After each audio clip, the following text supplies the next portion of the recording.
This is Hamilton, Monday, November 8th, 2021. Ryan, here I have your essays on the farewell address, which I want to talk about today. More about it in a second. I could get up and walk around. It's good exercise. Plus, it makes students feel momentarily threatened. Did you just feel a moment of threat as I walked in back of you? Did you just feel a moment of threat?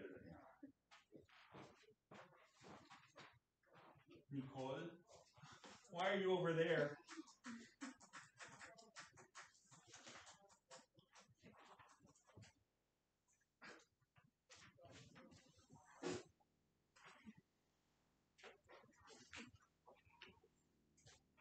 Ansley? Don't you put our grades on the last page anyways? Yeah. Why don't you just pass them down? Well, because it's good exercise. Oops.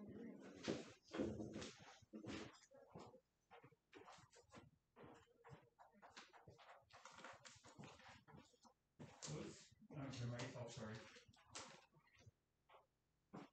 Sarah, are you here? Brian, are you here? I know you are. Another day, another bad day. Thank you.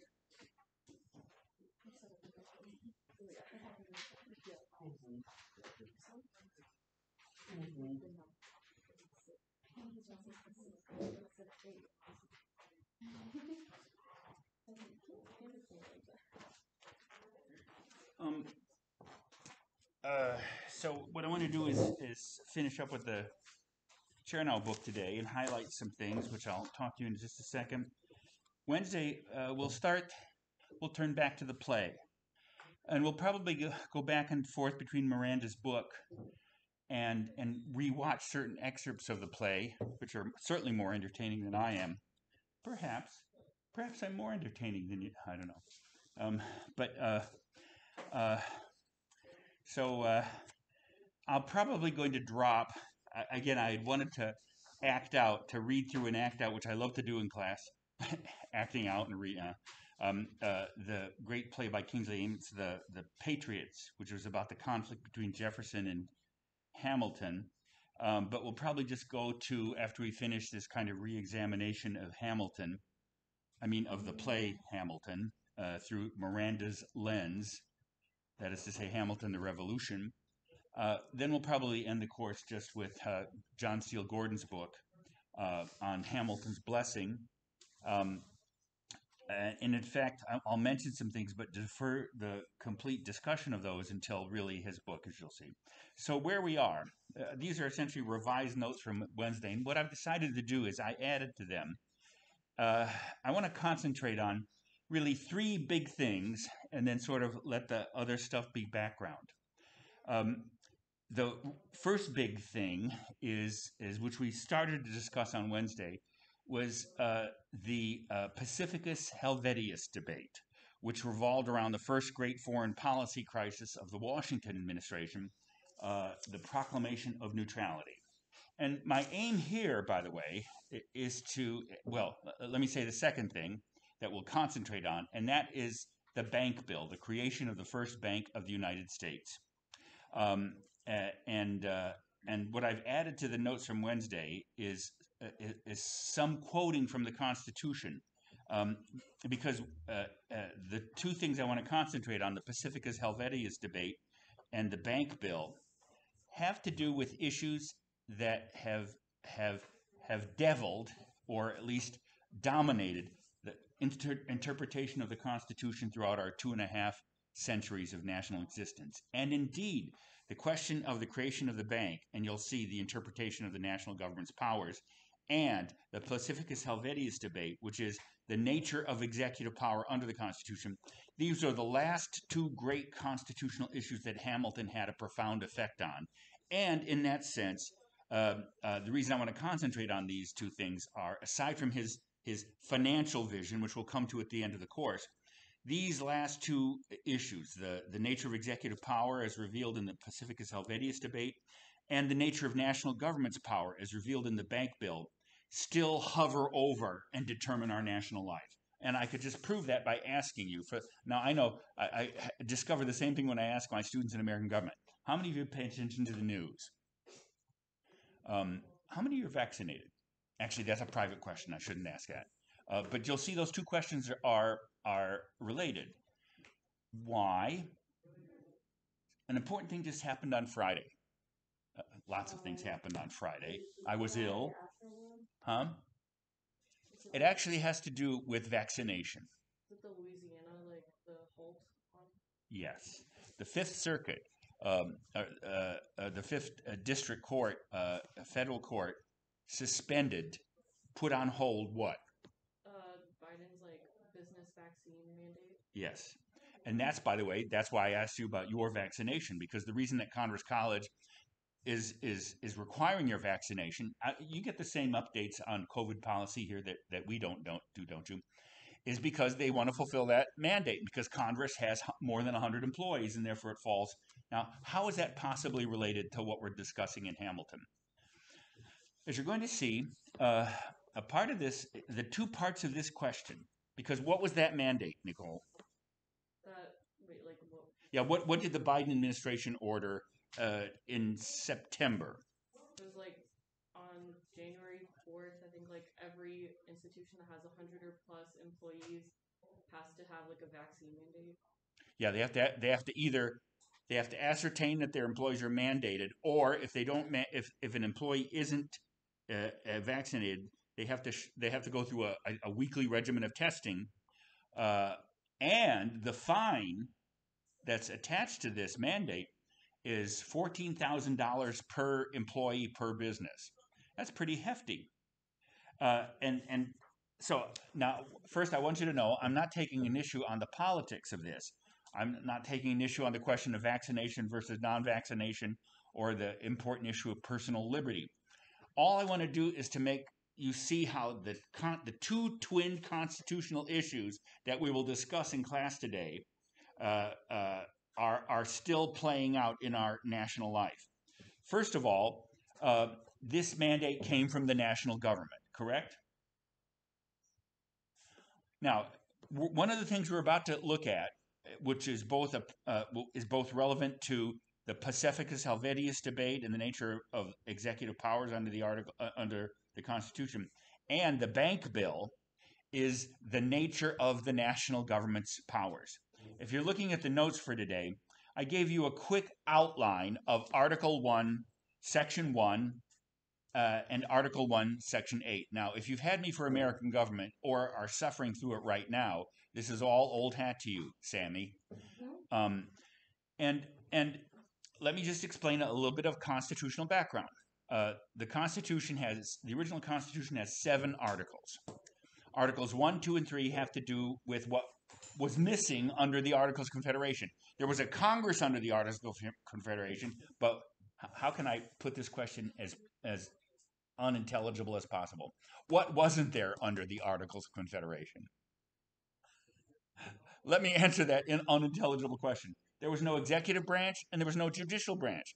Therefore, Articles 1, 2, and 3 of the Constitution turn to what was lacking under the Articles of Confederation. They do create a legislative branch, but remember, even though there's a Congress of the United States, which in the same way that the United States of America was the name of the country before the Constitution and after the Constitution, it really wasn't the same country. It had the same name, but in reality, the Constitution really did recreate the nature of America as a political entity. So there was a Congress under the Articles, and there was a Congress under the Constitution, but in reality, the Constitution had to recreate the legislative branch, because the Congress under the Articles was only the sketch of a national government. So Articles 1, 2, and 3 created the new organs of national government under the Constitution. Article 1, the Congress, the legislative branch. Article 2, the executive branch. And Article 3, the judicial branch. And Articles 4 and 5 are important. The Article 4 has to do with the relations between the states within the constitutional union. That's why I can have a driver's license in South Carolina and still live in North Carolina and get a ticket for $340 last Monday when I came from school. I'm not happy about that. Although it's my country and I love it, so I'll obey its rules and try to get out of the fine. Anyway, a little bit of autobiography. All right, so but Article 4 has to do with the states. So just see the overall structure of the Constitution. Article 1, the new legislative branch. Article 2, the new executive branch. Article 3, the new judicial branch. So Articles 1, 2, and 3 create the organs of national government. Article 4 talks about then the relations between the states and the constitutional system. Article 5, and when I'm teaching this in American Government, again, I've tried to have students see the logical order of the Constitution. By Article 4, all of the major elements of structures or institutions in the constitutional system are in place. The Congress, President, judicial branch, and the states. Article 5 turns to the question of how to change the constitutional system. It's the amendment articles. Article 6, which I'm going to read the first clause from, because as you're going to see, will set the stage for the constitutional conflict over the proclamation of neutrality of the Washington administration. But the main theme of Article 6, by the way, is in constitutional interpretation is called the Supremacy Clause because it contains this phrase: this Constitution and all laws of the United States in pursuance thereof, and all treaties of the United States shall be the supreme law of the land, and anything in any state constitutional law contrary shall be void. So Article 6 is generally called the Supremacy Clause because it makes explicit what the articles fail to do. That the article, remember, the articles declared itself the final law of the land, but the states never paid attention to it. It declared that Congress had certain powers over national affairs, but the states ignored that. So the Article 6 of the Constitution corrects a mistake in the Articles of Confederation. It says, this Constitution is the supreme law of the land, and so are the laws and treaties of the national government. And anything in 8-state Constitution is nothing. That's what the word void means. So the Article 6, the Supremacy Clause, is a pretty critical part of the Constitution. Article 7 is ratification, and then, of course, come the 27 amendments to the Constitution. Now, but what I'm drawing your attention to here, for both purposes of the Pacificus Helvetius debate and the bank bill, is the nature of Article 1. So if you're looking at the notes, Article 1, to go back to Article 1, 2, and 3, the first section of those 3 articles are called the vesting clause. Now, in English, to vest somebody with rights or powers is to create an inherent part of it. So what section 1, and you're going to say, you have to pay very close attention to this in a minute because this is where the big difference between Hamilton and Madison turn on. So Articles 1, 2, and 3 all have a first clause, a section 1, which says, and I'm going to read the clause for Article 1 and pay very close attention to it. It's right in front of you. Article 1, Section 1. And I'm going to read it in such an exaggerated way that you can't miss my point. And you will see my exaggerated reading of the clause is going to point immediately to the great difference between Hamilton and Madison. All right, here I go. Ready? All legislative powers... all legislative powers herein granted shall be vested in a Congress. And then what Article 1 does, it creates the Congress. In Section 2, the House. In Section 3, the Senate. Section 4, certain things about elections. Section 5, the internal business of each chamber. Section 7, how a bill becomes a law. How many of you have ever watched Schoolhouse Rock? Or is it Jailhouse Rock or Schoolhouse Rock? Oh, that was the Elvis Presley song, Jailhouse Rock. So Schoolhouse Rock. Do you remember I'm Just a Bill? All right. Can we watch it as a little refresher? No, I'll sing it for you outside your dorm window tonight. So something to stay up for. So anyway, so Article 1, Section 7, how a bill becomes a law. Now, Article 1, Section 8 is what I put in front of you in very schematic form. What is Article 1, Section 8? The specific listing of Congress's powers. And what I did here was essentially reduce them to their main theme. So if you don't see the answer to the question I'm about to ask, raise your hand or throw something at me, and I'll make sure you understand it. The connection between Article 1, Section 1, all legislative powers herein granted, is fulfilled in Article 1, Section 8, where what does the Constitution do? Grant the powers that are herein granted. Now, to help preface this question, how many of you have ever gotten, say, shopping orders from your mother? Go buy something, and she provides you a list, right? The fancy name for a list in constitutional interpretation is an enumeration. Now, if your mother says, go to the store and buy milk, eggs, and heroin, what is the clear implication of that list? Well, yeah, just in an alternative universe. Yes, that's clearly. But if she says, buy X, Y, and Z, what's the clear implication of that?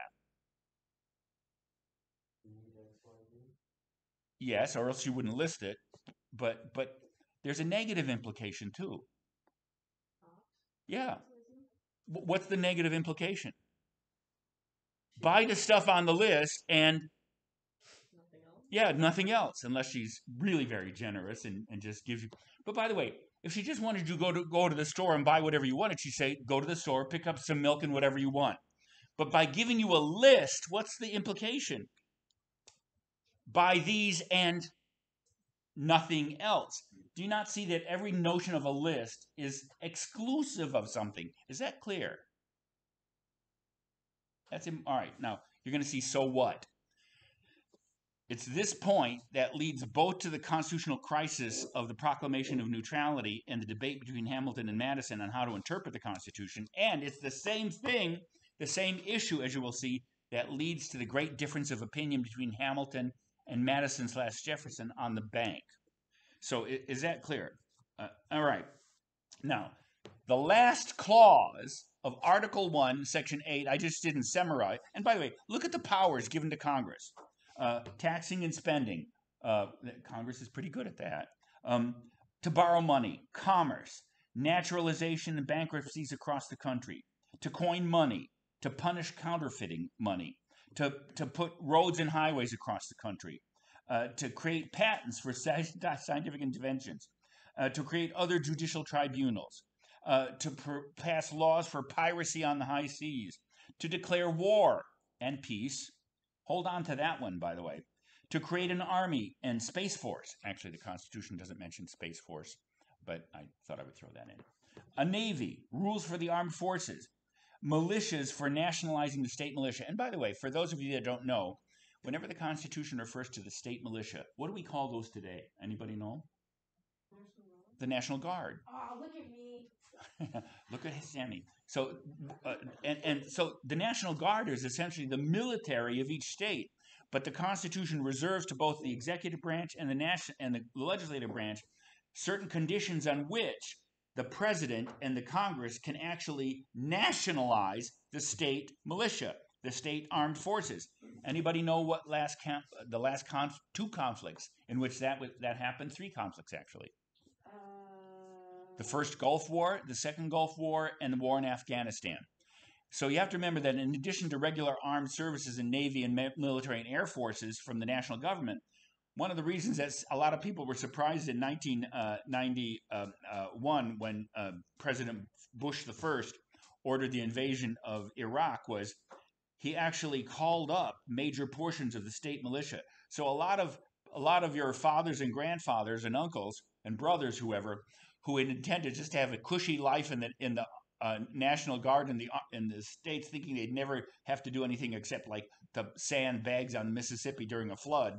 All of a sudden, they were found themselves fighting in Iraq as part of the armed forces. All right, and then the rules for militia to create legislation for a District of Columbia, a 10-mile square area, which you know, by the way, is part of the dinner that got the assumption of state debt passed by Hamilton when he negotiated with Jefferson, et cetera, to actually create that 10-mile district in the District of Columbia.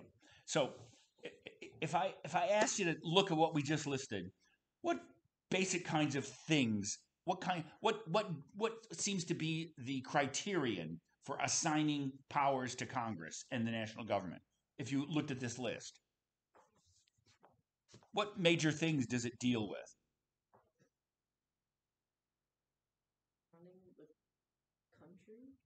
Running the country, foreign affairs, war, national commerce. And you hold on to that, because exactly what the nature of these powers are as becomes actually the big contest between Hamilton and Madison on the question of the bank in a minute. Now, the last clause in Article 1, Section 8, I didn't want to summarize for you. I wanted to actually quote for you. Jamarian, would you read Article 1, Section 8, Clause 18? This is one of the most famous clauses in the entire Constitution, and as you'll see, itself becomes controversial between Hamilton and Madison. Go ahead. All laws which shall be necessary and proper for carrying into execution the foregoing powers and all other powers vested by this Constitution of the United States, or in any other department of office thereof, the necessary and proper. In other words, I put that at the end, the bold. This clause is called in constitutional interpretation the necessary and proper clause. You just read it, right? Tell me what you think it means. So, do you understand the structure of Article 1, Section 8? 17 specific powers are given, right? Primarily to do with the great running of the country in foreign affairs, war, national commerce, and national life, like roads across the nation. What's the 18th clause? Yeah, and that's actually a pretty good statement. So it can do all these above 17 things, and what else? If they need it. Now, as you're going to see, there's a reason why that clause is there, and you can see why it's inherently controversial. But we'll come back to that in a minute with respect to the bank. The other part of the Constitution I wanted to read, besides when we turn to Article 2, which we read partially on Wednesday, but I want to go back and refresh your memory on that, is look at on the next page after Article 2, Amendment 10. For those of you, and Chernow tells enough of constitutional history, the Constitution is ratified. And it was controversial. It almost wasn't ratified. And one of the reasons it almost wasn't ratified was it didn't contain a Bill of Rights. And that became one of the major controversies during the ratification. Interestingly enough, both Hamilton and Madison, I didn't have you read this Federalist paper because I figured I had you read enough Federalist papers, was Hamilton argued that a Bill of Rights would be unnecessary and dangerous. I have to say, the argument in Federalist 84 where he makes that argument is so bizarre to contemporary American ears, because if I had to ask American students, what part of the Constitution are you most familiar with, are you most aware of? Isn't that a fair statement that of all the parts of the Constitution, what most everyday Americans think of the Constitution is, of all things, the first 10 amendments? And just briefly, by the way, Madison, who was a representative in the House of Representatives in the first Congress, who opposed the Bill of Rights during the ratification struggle, turned around in the first Congress and then drafted the Bill of Rights, and those became the first 10 amendments of the Bill of Rights. The 10th Amendment, though, it doesn't have to do with a personal liberty like religion or speech or press or the right to bear arms, etc. Nicole, would you read that, the 10th Amendment? The powers not delegated to the United States by the Constitution nor prohibited by it to the states are reserved to the states respectively or to the people. Tell me in common sense language what you think that means. Powers not given to the national government are reserved by the states and the people. That's pretty good. Now, as you're going to see, what's controversial about that? When we come to the bank bill, you're going to see it turns out that is tremendously controversial, and in fact is part of the vaccine controversy that we just talked about. So by the time this discussion is over, not only do I hope to make you see the nature of these two great constitutional controversies, because the reason for highlighting them is these two things, the creation of the bank and the Pacificus Helvidius debates, besides the farewell address, are really the last major action writing that Hamilton had that steered the future of the country. As you're going to see, I don't want to. I don't have too much to say if you're looking on the last page of the notes or the first page, last page. Remember, I divided Chernow's book into 4 acts: the Revolution, the Constitution, his time as Secretary of Treasury under Washington, and then really the dividing line between Act 3 and Act 4 of his life is the farewell address. Washington's decision not to run for president, and Hamilton's eventually leaving Washington's administration before, and the drafting of the farewell address, which I would characterize, and I actually have a nice little outline of it. I know you all read it, but when we talk about it, I think the best way to characterize this last great public act and writing of Hamilton is Washington's character and Hamilton's mind. Most of you in your essays pointed out the main themes of Hamiltonianism that we've investigated, like a strong executive branch, a strong union, powerful national government, etc. And you can see that the intellectual substrate of the farewell address is Hamiltonian, with a whiff of Madison, because if you read the Chernow, you know that Madison and Hamilton kind of provided the rough draft of the farewell address. If you had to do percentages, Hamilton was about 90% of the rough draft, Madison about 10%. And Washington did put his own final stamp on it. So, but I think the best way to characterize this last great gasp of Hamilton's political energies that steer the nation is just that: Washington's character and Hamilton's mind. And after that, Act 4, which I designate as the Adams administration, because after then he's out of power. The Federalist Party leader, his last major public role in between 1796 and 1804, the year of his death, was to function as a kind of a national Federalist Party leader, which both got him into trouble and eventually led to his death. And public decline, and that's not just Chernow's judgment. If you remember in the documentaries that we saw, all commentators seem to agree that once, and this is the question I suggested you think about on Wednesday, once the connection between Washington and Hamilton was severed, and I asked you if you thought Hamilton would make a good president on Wednesday, almost all of you said yes.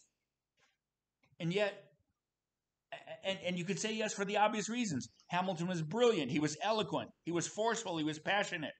And you might think that those things all make for a great president. But as a lifelong student of the presidency, I have to say, it may not be intellect or passion that makes a president, but rather character. And it seems to me the severing of the connection between Washington and Hamilton, with the addition of one other aspect of his private life during this period, and that was what fun event. I know that was a poorly worded question.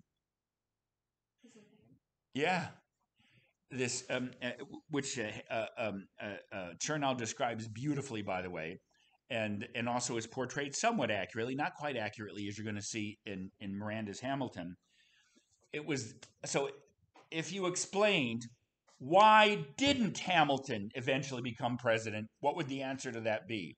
I think there are 2 answers to that. What we just said, and do you remember in the musical, the song, "He Ain't Never Gonna Be President"? It's probably clear that Hamilton's involvement in this affair, and by the way, Hamilton was not the first nor the last politician to have private sexual affairs. But he's probably one of the first public officials whose public career was destroyed by a private affair. You could say, by the way, subsequently, presidents didn't pay any price for their private peccadillos. You probably know that Marilyn Monroe and a host of other people were John F. Kennedy's private affairs in and out of the White House. I don't need to tell you about Bill Clinton. Anybody know what president was the first president to be elected to office while having an affair and an illegitimate child? It led to the first great presidential slogan in a presidential election: Grover Cleveland, and his opponent James Blaine from Maine. Here were the two slogans in that presidential contest. Ma, ma, where's my pa? Gone to the White House, ha, ha, ha. But Cleveland still got elected. You see what I'm saying? And by the way, the other great slogan was James Blaine, James G. Blaine, continental liar from the state of Maine. Those were great slogans. My point here is that private sexual affairs and scandals, they may diminish a politician's reputation, but they didn't seem to be fundamental obstacles to either applying, acquiring, or staying in the White House. With Hamilton, it wasn't just the affair. How did he react to the affair? His typical Hamiltonian way. And a lot. And published it. And so in some ways, do you remember I've asked you twice in this, based on both the musical and the documentary, if you thought Hamilton was a tragic figure. And it seems to me here, I agree that there are certain elements of tragedy in Hamilton's character. And they came to the fore here. Because the thing that made him such a force in public and private affairs, and such a great lawyer, by the way, was his keen mind and his ability to write thousands and thousands of words at the drop of a hat. Yet, don't you see that this also did him in? That the way that he defended his public honor, etc., was by the series of letters that he published, which ultimately probably explains more than anything else why he never ascended to the presidency. The larger point I'm making here is it's not just that. As a couple of the historians in the documentary suggest, and as Chernow suggests, the decoupling of Washington and Hamilton somehow, not only obviously, as you're going to see when we turn back to the play, and as this is obvious in the Chernow book, it meant that Washington's protection, of course, was withdrawn from Hamilton, which especially happened after Washington died. But it's not just the fact that Hamilton's protector and sort of larger force in politics, Washington, was missing. The decoupling of Washington and Hamilton also meant the last major external restraint on those aspects of Hamilton's character which could be called tragic was taken away. And so it seems to me you can ask the question, sort of a development of what I asked you on Wednesday. Why didn't Hamilton become president? Which I think is a natural question when you look at his role in the founding of the country, his role in the establishment of its institutions, and in the life of the early republic. Why didn't Hamilton become president? Not identical to that question, but very closely related to it is, would he have made a good president? I think the answer to those two questions is related. And it has to do with why I wanted you to pay attention to the farewell address as the last great combination of Washington's character and Hamilton's mind. Meanwhile, let's go back then to see if I can make intelligible to you these two great constitutional controversies and how they still play out in our nation's life today. So my point about concentrating on these two things, the Pacificus, the Proclamation of Neutrality, and the Pacificus Helvetius debate, and the bank bill is these. So how have we seen Hamilton's decisive influence in the existence of America? Obviously, he was an arguer for the Revolution. In becoming Washington's assistant, he helped Washington marshal the forces that were necessary to winning the Revolutionary War. Hamilton also stepped up to the national stage to get the Constitutional Convention going, to design the Constitution, and to interpret it authoritatively in the Federalist Papers. And then, in the third act of his life, he stepped up to the executive position given to him by being Secretary of Treasury, and essentially fleshed out not only the constitutional nature of the system he helped design, but as you're going to see, and this will be the last thing we'll talk about in the course under the Gordon Steele book, the financial nature. Hamilton isn't the single-handed inventor of what you could call modern capitalism, but there is a certain sense in which all modern commercial systems are essentially Hamiltonian, as we'll see. But literally, these last two issues are the last major stamp that Hamilton put on the Constitution and its interpretation that still play out in our world today. So, let's turn to the Pacificus Helvetis debate. I was going to read the selections from Chernow that suggest why the French Revolution that we saw unfold in A Tale of Two Cities was so important, but I direct you to the pages. Well, all right, what the hell? How many of you have the Chernow book with you? Madison, do you want to read on page 431? Why was the French Revolution not only a foreign policy crisis, but also a domestic policy crisis? And on page 431, this is Chernow really at his best analyzing this. Do you see where it says Washington's, on page 431, Washington's second term? Yes. Why don't you read that paragraph? Washington's second term revolved around the inflammatory foreign policy issues.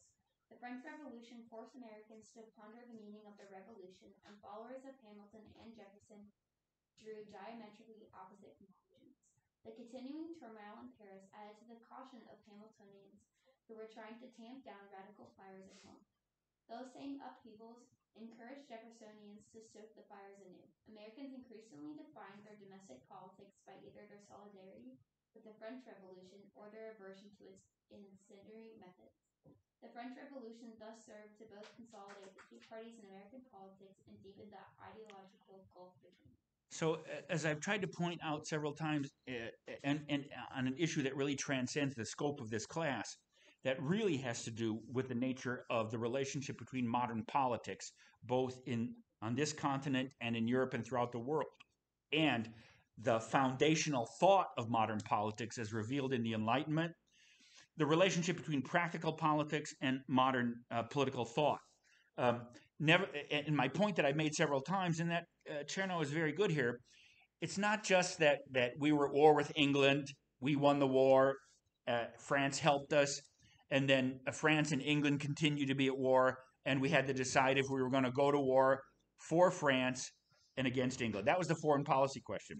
But the reason it proved to be a domestic policy question is because these two great revolutions, as I've already said, the American Revolution in 1776 and the French Revolution in 1789, were two modes of thinking about natural rights and revolutionary regimes that are inherent in Enlightenment thought.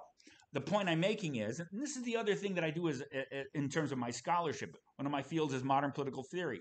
You'd have to say that the modern revolution in politics, that is the Enlightenment, contained two modes, a kind of a moderate mode and a radical mode.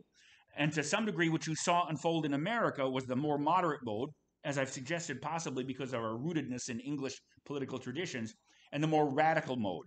If you want to think about this in terms of, and I'm teaching a course in modern political theory this spring, it's the contest between Locke and Hobbes.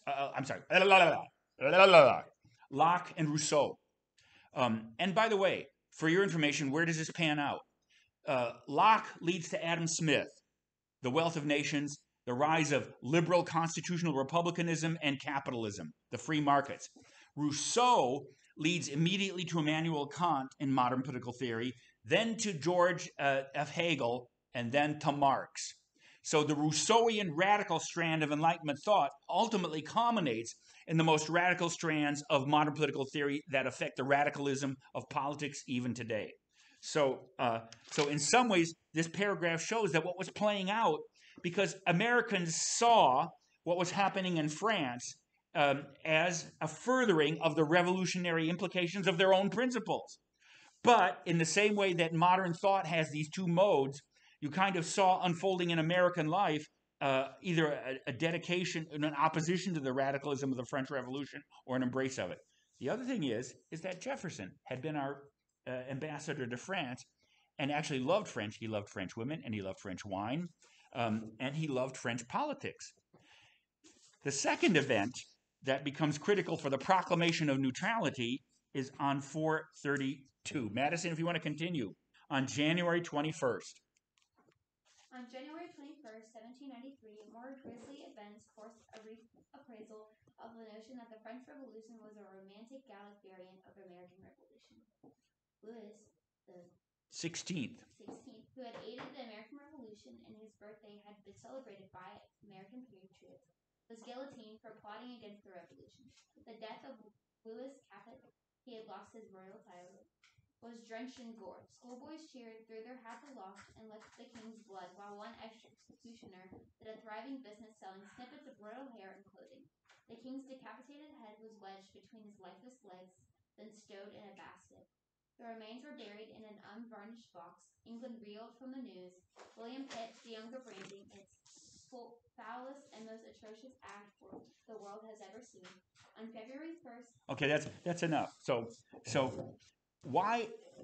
not only does that point to the radical and extreme nature in some ways of the terror of the French Revolution, but what issue in foreign policy does the decapitation of Louis XVI generate? All right, let's see it unfold in front of you. Go back to the text of today's notes. I added one more clause from the Constitution, Article 6, Clause 1. Now, I mentioned Article 6 earlier when I called it the Supremacy Clause. But here is the first clause of Article 6. Brian, if you would read that. Oh, I tell you what, I'll come up and read it in back of you and pretend as if you were reading it. It's probably scary, isn't it? Logan, would you read it? All debts contracted and engagements entered into before the adoption of this Constitution shall be as valid against the United States under this Constitution as under the Confederation. And tell me in common sense language what that principle is. All debts that were put in before the adoption of the Constitution are valid against the United States. Actually, there are two main ideas. The first one is the one you just summarized. Why is that important? Because often in political revolutions, the revolutionary government will repudiate all the spending and debts of the prior regime, the dictator or whatever it was, because it was illegitimate, right? But the problem is, as you're going to see, Hamilton, as you know, was well concerned with public credit, as reflected not only in the farewell address, but in the bank bill and the other things, and you'll see reflected in Hamilton's blessing. What happens? How many of you have credit card debt? How many have credit cards? I'm going to be honest, I don't think any of us have credit cards. None of you have credit cards? That is too early for that. Well, that's even safer. None of you have credit cards? You don't have? Well, let me ask you, how many of you know what good credit is? All right. I have to tell you, I went from being 510 10 years ago to being 840. So, I mean, I'm glowing with a good credit rating. What's a good credit rating? In other words, people that could loan you money see you as a responsible borrower, right? What happens if you had like 9 credit cards totaling like $30,000 of debt, and one day you decided, well, I tell you what, I'm just going to pretend and just erase it. So after this, I'm debt-free. What's going to happen to your credit rating, and what's going to happen to your ability to borrow money? It will go down. And that's exactly the problem with revolutionary governments canceling all the debts of the prior governments. Once you cancel all your existing debts, which sovereign nations can do, by the way, that means that's fine until you want to borrow money from somebody.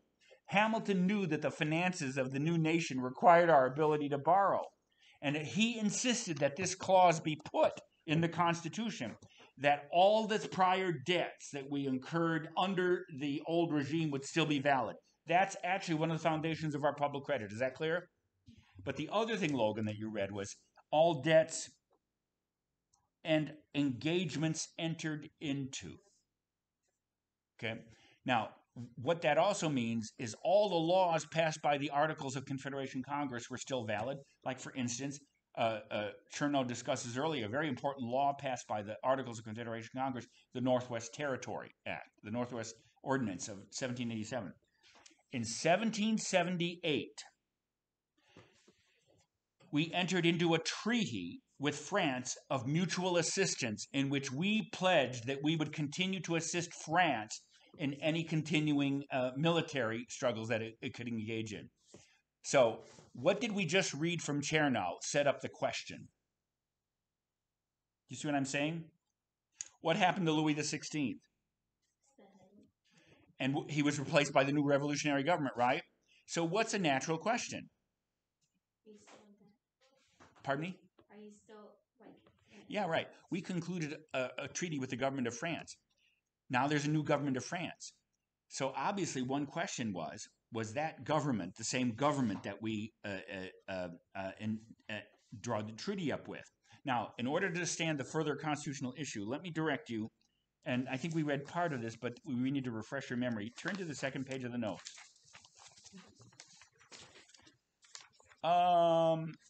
Leo, can you read Article 2, Section 1 at the top of the page?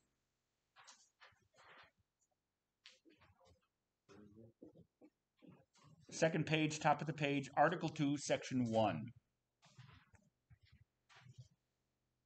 All executive powers shall be vested. Okay, good. Seems pretty clear, doesn't it? Let me remind you of the issue we're about to discuss. Article 1, Section 1, the vesting clause for Congress. All legislative powers herein granted shall be vested in the Congress. Here is just a simple statement: the executive power shall be vested in a president.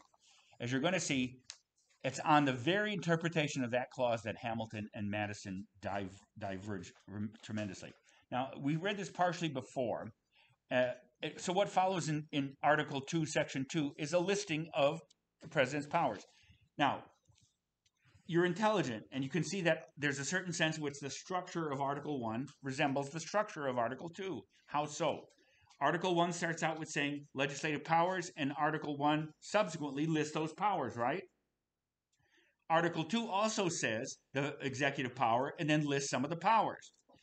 As you're going to see, the question is what's the relationship between the listing of those powers in Article 1, Article 2, and versus Article 1. Now, we'll end with this last thing, and that is just this. Ansley, could you read Article 2, Section 2, Clause 2? He shall have power by and with the advice and consent of the Senate to make treaties, provided 2/3 of the senators present concur, and he shall nominate. Okay, that's good. So the president makes treaties, right? How does he make treaties?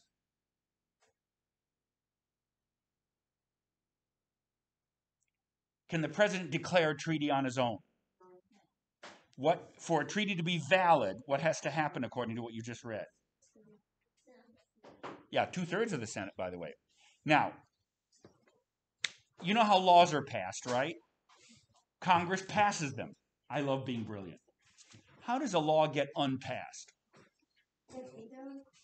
Well, no, assuming a law is passed by Congress and signed by the president, how do you unmake a law? Supreme Court. No. Well, the Supreme Court can declare laws unconstitutional, but laws are routinely dispensed with. How? How do you undo a law aside from a veto, or the legislature repeals it, right? I was literally gonna say appeal. I was like, no, he's gonna say it wrong. But why does the legislature have the power to repeal a law? Because it made it, right? So, do you now see the natural question stacking up according to what you just read? You make a treaty by the president with the agreement of the Senate. What would seem to be the implication for undoing a treaty? Say it again? That the president would undo it? But if you make a treaty with the assistance of the Senate, what would be the implication as to how you would undo a treaty? With the assistance of the Senate. So did Washington do that? No. And you're going to see that set up the conflict. All right, we'll finish with this up on Wednesday. God bless you, and God bless us, everyone. Bye.